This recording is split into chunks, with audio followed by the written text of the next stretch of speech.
प्रधानमंत्री नरेंद्र मोदी के जन कल्याणकारी नीतियों की बदौलत बीते एक दशक में देश के करीब 30 करोड़ लोग गरीबी रेखा से बाहर आ चुके हैं। यह बात सीएम धामी ने देहरादून में आयोजित केंद्रीय सामाजिक न्याय और अधिकारिता मंत्रालय के 2 दिवसीय चिंतन शिविर में कही। इस राष्ट्रीय चिंतन शिविर में देश के 15 राज्यों के समाज कल्याण मंत्रियों, विभागीय अधिकारियों और केंद्रीय मंत्रियों ने शिरकत की। वहीं शिविर में सामाजिक न्याय, नशा मुक्ति, रोजगार, पेंशन योजनाओं और वंचित वर्गों के उत्थान पर मंथन किया गया। सीएम धामी ने कहा कि उत्तराखंड में सामाजिक न्याय को धरातल पर उतारने के लिए सरकार मिशन मोड में काम कर रही है।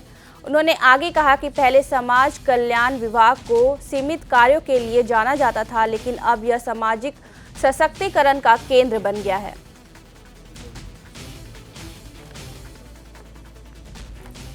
किस प्रकार से हम लोगों को ये सेवा दे पाएंगे। मैं इतने महत्वपूर्ण कार्यक्रम को देवभूमि उत्तराखंड में आयोजित करने के लिए आदरणीय बीरेन जी का, उनके दोनों मंत्रीगणों का और सामाजिक न्याय एवं अधिकारिता मंत्रालय का आभार प्रकट करना चाहता हूं।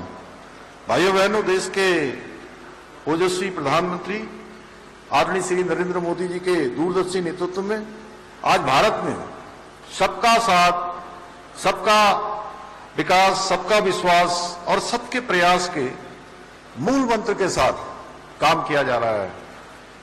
यह हमारे देश का दुर्भाग्य रहा कि कई दशकों तक देश भर में समाज कल्याण विभाग कुछ गिने चुने कार्यों तक ही सीमित माना जाता था, परंतु आदरणीय प्रधानमंत्री मोदी जी के प्रधान सेवक बनने के बाद, यह मैं कहूं 2014 के बाद पिछले एक दशक में देश में ऐसी कई नीति और कई योजनाएं लागू की गई जिससे देश के करीब 30 करोड़ लोग गरीबी रेखा के बाहर आने में सफल हो चुके हैं, यानी कि गरीबी रेखा से ऊपर आए हैं।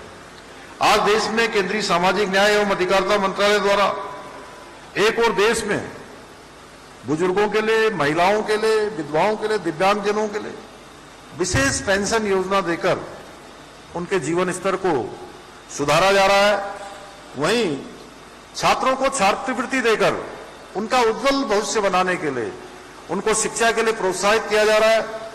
साथ ही विभिन्न योजनाओं और नीतियों के माध्यम से रोजगार और उद्यमिता को प्रोत्साहित कर देश के अति पिछड़े वर्ग को मुख्य धारा में लाने का भी निरंतर प्रयास हो रहा है।